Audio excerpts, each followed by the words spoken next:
Hey, young man. Eat my shorts. Come on, take the damn picture. Oh, it's a video, so you're kind of out of luck. It's all right if I turn my... All right, it's a video. Yeah. I remember sometimes when I was younger and sometimes not really kind of being afraid to like ask him for something or ask him for help with something just because I didn't know what mood he was in. He loved to have fun and he loved to do practical jokes and things like that. You know, when he would be in one of those situations where it was time to just say, fuck, I'm sorry, or you're right, or, you know, I'm acting like a jerk. He just couldn't do it. And as he got older, it was worse. Peter Bundy could be the most generous person. One time is when he shot a firework at my dog, at my puppy dog. And he could throw huge tantrums. But the thing that mystified me about him, and the thing that really informed my life, was his absolute inability to change. Oh yeah, he drank a whole lot for sure. And it also could be part of the fun. Mm-hmm. Yeah. Until it wasn't. He can come off as a bit harsh sometimes, but he really does have a good heart, and if you just get to know him and you just spend some time with him, he really is a good person. But it's basically like I wanted to ask, like, did people ever feel like intimidated or scared by him as a kid? Because I certainly did. Oh yeah, for sure. I think a sense of perspective is vital.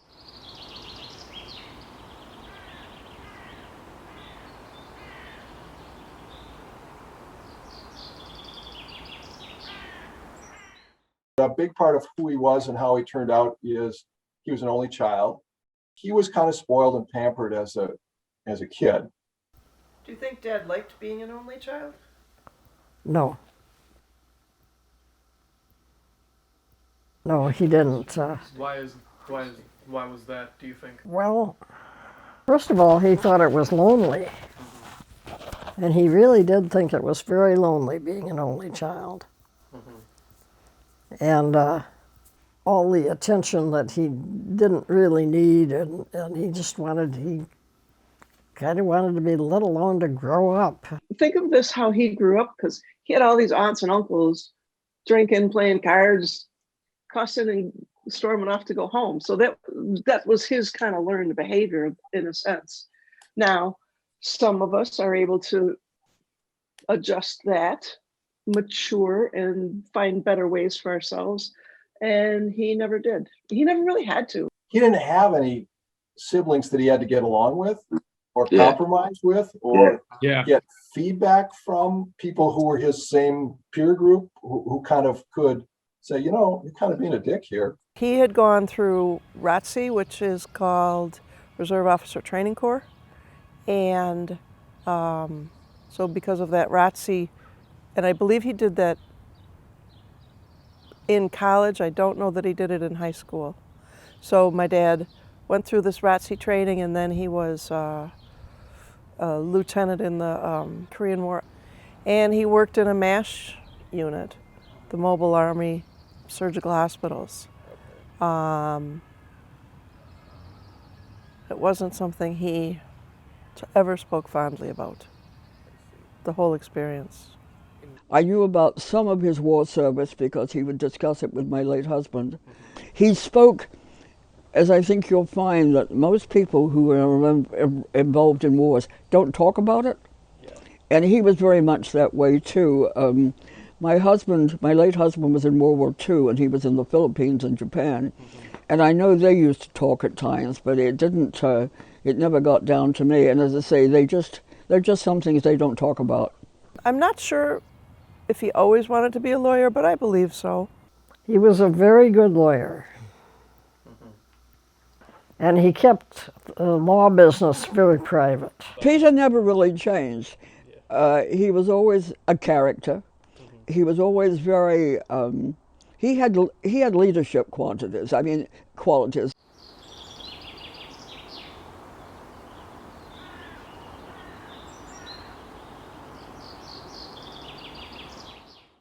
I think that all 6, used to be 7 of us, had a significant amount of bonding with each other over all the years because of him or in reaction to him. And we're still doing that right now in a sense. Mm-hmm.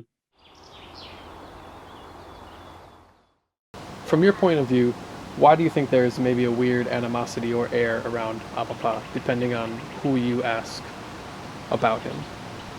Oh, he was sometimes a difficult person to deal with, and I think that he was sometimes difficult to deal with because he was under significant stress. He had many kids.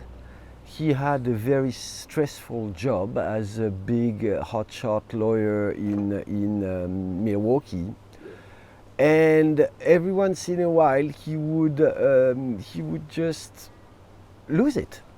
I think he did lose it with everybody. So everybody has memories of him being sometimes difficult. I also think that people have memories of him being a very charming, funny, and as I said, a generous person. It depends how much of the bad side you saw in comparison with the good side. And I'm sure that people saw more of the good side than some other people saw more of the bad side. I've thought about this very well, so I have a very clear idea of why, and my own understanding of it for sure. Apapa was not as great as he was as a granddad. I don't necessarily think he was all that prepared for 7 children, if anyone's ever prepared for that. I don't think it necessarily he was. For his immediate children, it was probably quite a tumultuous and difficult at times growing up. And could he have done it better? Well, according to some, clearly he could have, but hindsight is great, and that's fine that we're all talking about that today, but he didn't have the hindsight to base it on, so you can only sort of imagine what kind of things he was going through, and it must have been pretty tough. I think this will sound negative. It's probably not as negative as it might sound, but I think I am a better person because of his example in terms of how I don't want to be. Yeah, exactly. I mean, not that I didn't take plenty of positive things from him too. But in terms of not being a dick to people, I guess. You know, sometimes relationships, there's ups and downs all the time, but he was very dedicated and cared very much, even during times when you thought maybe he could have given more. It wasn't his way. He held a lot inside, and I'm sure it was very, very difficult for him when he lost his son. And he held that inside for a long time. And sometimes someone's anger, sometimes the hurt can come out that way, not meaning it. And I think that is what lived within Pete Bundy, is the hurt that he carried, in his life. He let that out sometimes in ways that he didn't know how else to let it out. And it came out sometimes in angry ways. But we all have that. I felt sort of sorry for him because he was a smart guy, very smart. Mm-hmm. And in some ways he was very not perceptive as to how people were feeling, but in other ways he kind of got that people were not always wanting to be around him or reacting badly. And I think it bothered him. And I think plenty of times he didn't know what to do about it. And yeah, I think I feel sorry for him in some way. Yeah, I completely agree.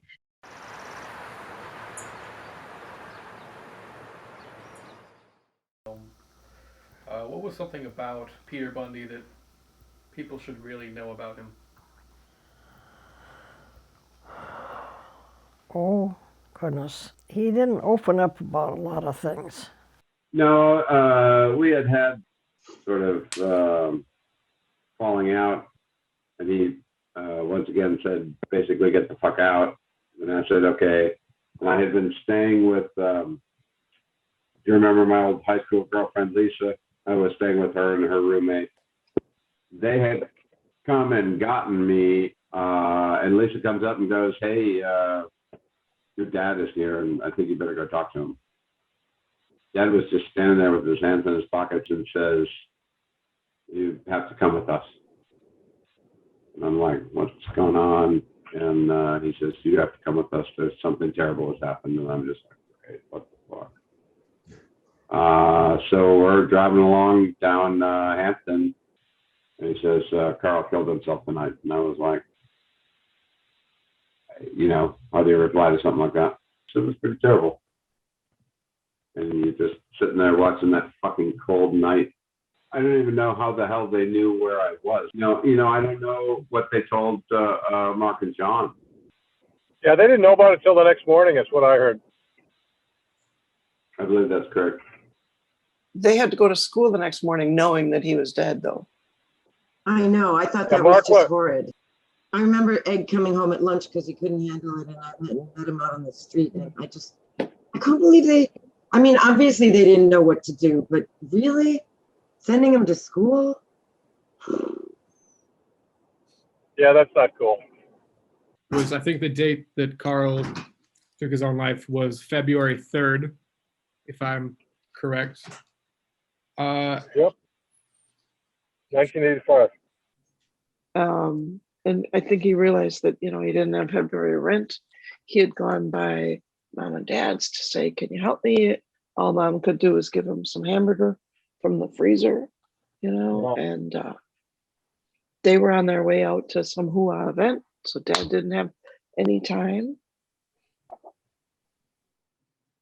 And it's always, I guess, a very spontaneous thing to take your life. And then, of course, the next day or a day after, I don't know, very soon he just took off and went to the cottage to escape, which is something that I think he did. If you think about it, at other times when he couldn't handle things, he would just escape. And then I remember when we all got up to the cottage and he just was freaking out and he cried. And he said, why did he have to do that? What would have pushed him to do that? And he was sobbing. And I remember that was so weird to see so much emotion from him, because frankly, all I ever saw from him as far as emotion was anger or fun happiness when he was partying or having a party or doing something he really loved. But I don't remember him showing any other emotions than that. Didn't really talk about it too much after that, I don't think. I don't think he knew how to handle it, and I don't think he found any.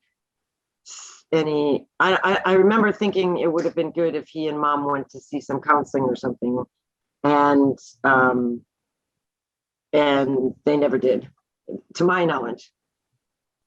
I think they got tired of being parents in some ways. I think they got worn down. Well, yeah, exactly. And I mean, it's not easy. I get that.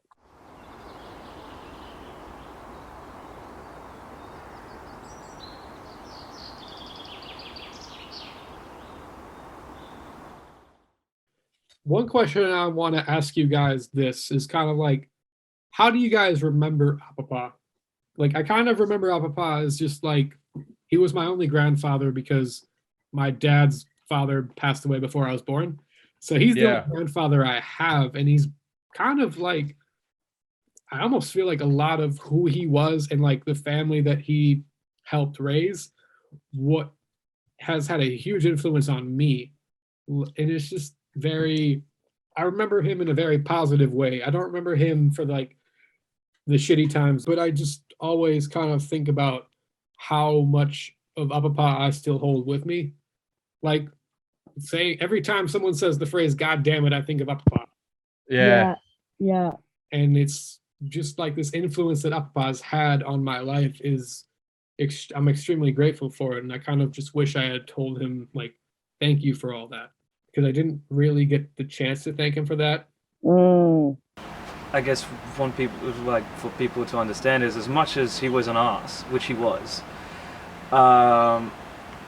he also was, attentive and curious and thoughtful towards the people he cared about and he loved. And I think underneath all the frustration and attitude and temperament, underneath he genuinely cared and looked out for the people he loved. So it was difficult to be related to him, but I'm very proud to be his grandson. You know, there is no right and wrong. There's just the way that you have experienced Apapa. It's very different as a grandchild than a child.